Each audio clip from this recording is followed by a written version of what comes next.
I guess I'll just read part of it and we'll see how it goes. The old nun, Agnes, who keeps to herself, the old nun's friend, Frida, because even old nuns who keep to themselves keep at least one friend, and that's who Frida is. And why not?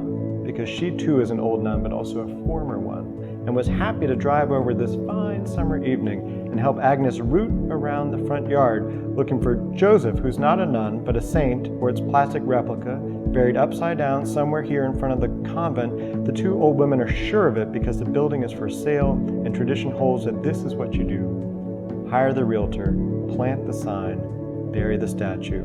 Hello, buyer. Is that smoke?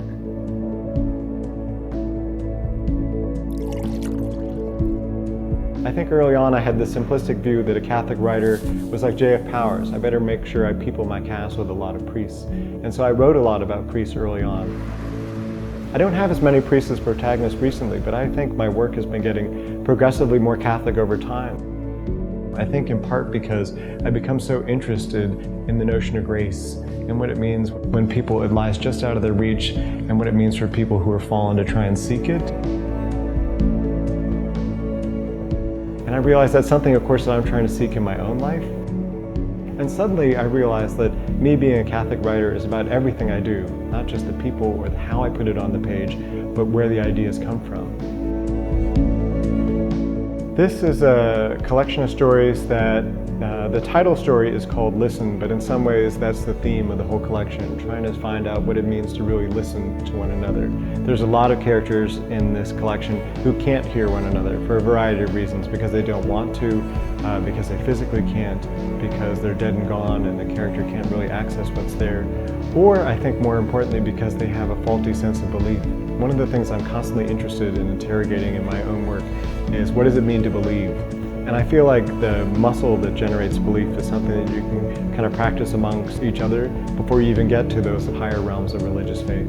But it's a profound sense of these characters trying to believe in each other and believing in things that they can't see.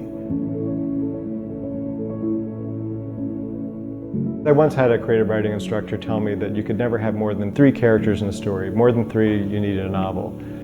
As kind of an homage to him, and then the notion of Twitter, I tried to see if I could stuff 140 characters into a piece. And the way the narrative flowed, I realized like I needed all those 140 characters to tell the story, which is of this kind of decaying convent and these nuns who rally around their community, which is not necessarily Milwaukee, not necessarily any other urban place, but a place where people are trying to find and locate their faith in a very physical way, which I think is being lost in a lot of the inner cities.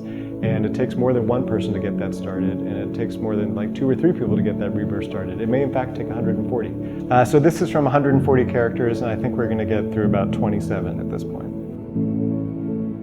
Suzanne, who doesn't go to church nowadays, Sundays are for open houses, but happily retweets the odd biblical passage she comes across and keeps a trunk full of St. Joseph's rattling around in her car to give to clients. Hey, you never know. Her clients.